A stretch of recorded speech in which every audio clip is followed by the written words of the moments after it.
झारखंड के मुख्यमंत्री हेमंत सोरेन की अध्यक्षता में वीडियो कॉन्फ्रेंसिंग के माध्यम से राज्य में 3,550 करोड़ रुपए लागत की कुल 539 किलोमीटर लंबी 21 सड़क परियोजनाओं का लोकार्पण तथा शिलान्यास किया गया। इस कार्यक्रम में कुल 7 सड़क परियोजनाओं का लोकार्पण एवं 14 सड़क परियोजनाओं का शिलान्यास हुआ। कार्यक्रम में वीडियो कॉन्फ्रेंसिंग के जरिए केंद्रीय सड़क परिवहन एवं राजमार्ग मंत्री नितिन गडकरी, केंद्रीय राज्य सड़क परिवहन एवं राजमार्ग मंत्री वीके सिंह, केंद्रीय आदिवासी कल्याण मंत्री अर्जुन मुंडा, राज्य सरकार के मंत्रीगण, राज्य के लोकसभा तथा राज्यसभा सांसद एवं विधायकों ने हिस्सा लिया।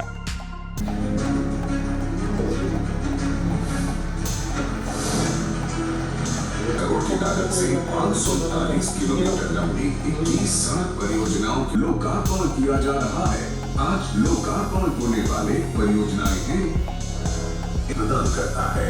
NH 33 की शुरुआत बरगी से होती है और ये खत्म होती है NH 6 पहाड़ा गोरा पर। करते हुए आप सब लोगों को बधाई देता हूं, अपनी ओर से जोहार करता हूं।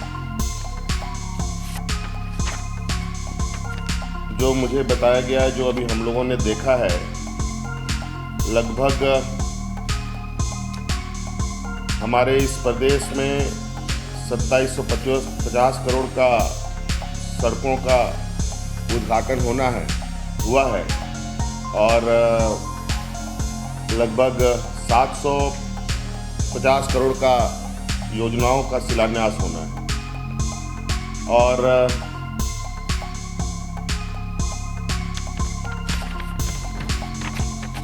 ये खुशी की बात है, धीरे ही सही लेकिन कुछ कदमें हम लोग आगे बढ़ रहे हैं।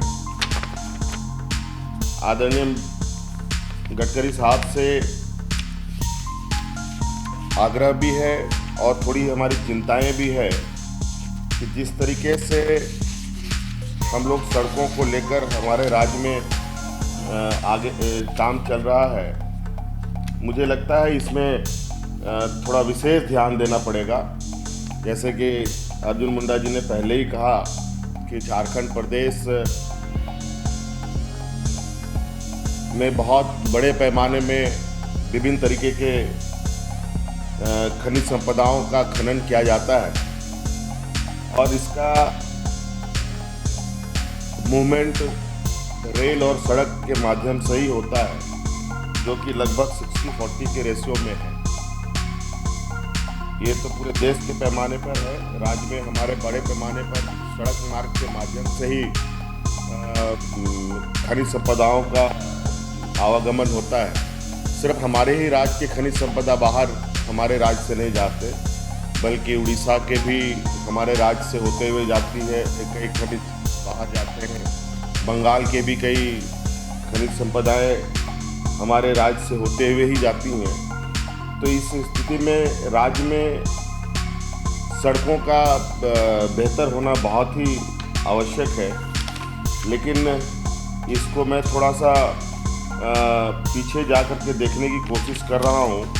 तो हमारे राज्य में जो सड़कों को बनाने को लेकर स्थिति दिख रही है, वो जो पिछले 3 साल में हमारे राज्य में जिस तरीके से जो हमें पैसे आवंटित की गए हैं, वो 2017-18 में 205 करोड़ रुपए, 18-19 में 169 करोड़ रुपए हमें मिले और 19-20 में लगभग 500 करोड़ रुपए, और अभी बहुत धक्के मुक्के लगाने के बाद हमें 675 करोड़ रुपए मिले हैं। तो ये रफ्तार बढ़ रहा है, इसके लिए मैं बहुत बहुत शुक्रिया अदा करना चाहूँगा आदरणीय मंत्री गडकरी साहब को। और अभी हम लोगों का प्रयास है कि इसमें और हम अधिक से अधिक योजना के लिए हम लोग DPR आपके तक भेजें। ये बात सही है, हमारे यहाँ पूर्व में DPR बनाने में बहुत गति नहीं रही है और अभी हम लोगों ने इसमें बहुत तेज़ी से काम किया है और बड़े पैमाने पर DPR बन के हमारी तैयार है, जो भारत सरकार को प्रेषित की जाएगी।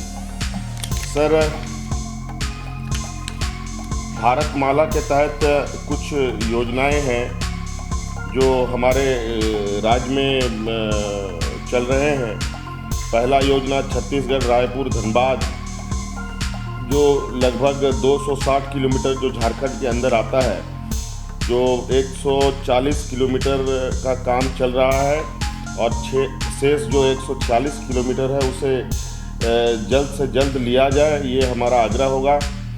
दूसरा है उड़ीसा राज्य से संबलपुर रांची इकोनॉमिक कॉरिडोर का, जो 140 किलोमीटर झारखंड के अंदर आता है और ये टोटल ग्रीनफील्ड एरिया भी है।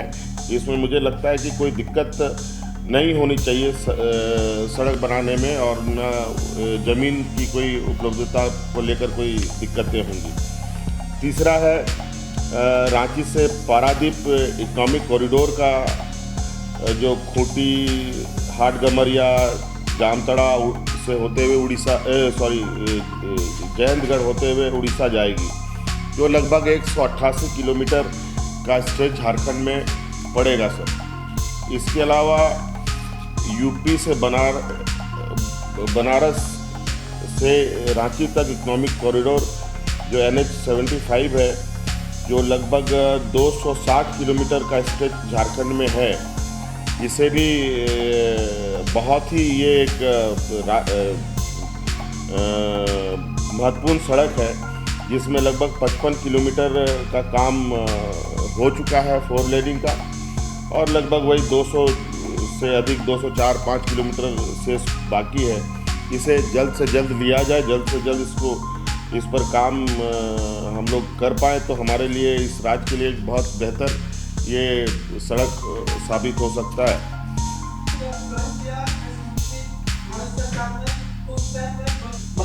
मेरे पास कोई पैसे की कमी नहीं, मैं पूरा मंजूर कर देता हूँ, मैं आपको मंजूर कर देता हूँ। आप तुरंत मुझे प्रपोजल में PWD सेक्रेटरी को बुलाओ और उनको बोलो मुझे एक ही चाहिए, क्वालिटी का काम चाहिए, लैंड एक्विजिशन समय पे चाहिए, और फॉरेस्ट एनवायरनमेंट के क्लियरेंसेस चाहिए, और आप अधिकारी मुझे अच्छे देकर निकाल के दे दो। मैं झारखंड को 3 साल के अंदर रोड इंफ्रास्ट्रक्चर में वेस्टर्न यूरोप और अमेरिका के स्टैंडर्ड का झारखंड के रोड बना दूंगा, ये आपको वचन देता हूँ। और आपको मालूम है, जो बोलता हूँ मैं डंके की चोट पे करके दिखाता हूँ, और बिल्कुल करके दूंगा। सर एक आग्रह था सर, और वो आग्रह ये था, ये फॉरेस्ट क्लियरेंस वाला जो इशू है सर, ये कमोबेश पूरे कंट्री में प्रॉब्लम हुआ पड़ा है। हमने प्रधानमंत्री साहब से रिक्वेस्ट भी किया था, पहले हमारे पास कुछ राइट्स थे सर फॉरेस्ट क्लियरेंस को लेकर, लगभग 5 एकड़ का क्लियरेंस लेने का एक ये था, स्टेट गवर्नमेंट में ही एक प्रोविजन था, और वो शायद लैप्स कर गया है। और इसको सर वो बात इसलिए होता है, मैं आपको एक प्रश्न पूछता हूँ, नाराज मत होइए। आपके अधिकार में जो फॉरेस्ट एनवायरनमेंट क्लियरेंस की परमिशन मिलती है, एक बार पिछले 5 साल में जो दी है, कितना समय लगाया आपके राज्य सरकार में, थोड़ा अंदाज कर लें। फॉरेस्ट के अधिकारी, ये गार्डन जो है ये पूरे देश का, इनके प्रति मैं बहुत नाराज हूँ। ये जैसे रोड में ऑब्स्टेकल बनते रहते हैं।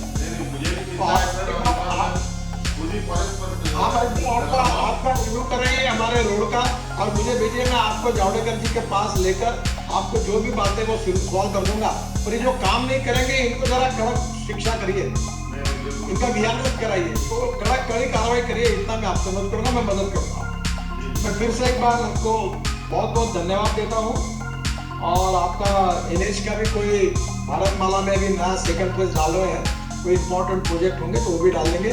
झारखंड के साथ कोई भेदभाव रहेगा, उल्टा जो सोशली, इकोनॉमिकली, एजुकेशनली बैकवर्ड है, उनको पहले प्राधान्य मिलेगा और उनका विकास होने के लिए प्राथमिकता देगी। यही हमारी भूमिका है, हम इसमें कोई राजनीति नहीं करेंगे। और पूरी तरह MSME में और NHI के डिपार्टमेंट में आप जो भी योजनाएं मेरे पास लेकर आइए, मैं पूरा आपको सपोर्ट करूंगा। इसी विश्वास के साथ आपका बहुत बहुत अभिनंदन और धन्यवाद करते हुए अपनी बात को समाप्त करता हूँ।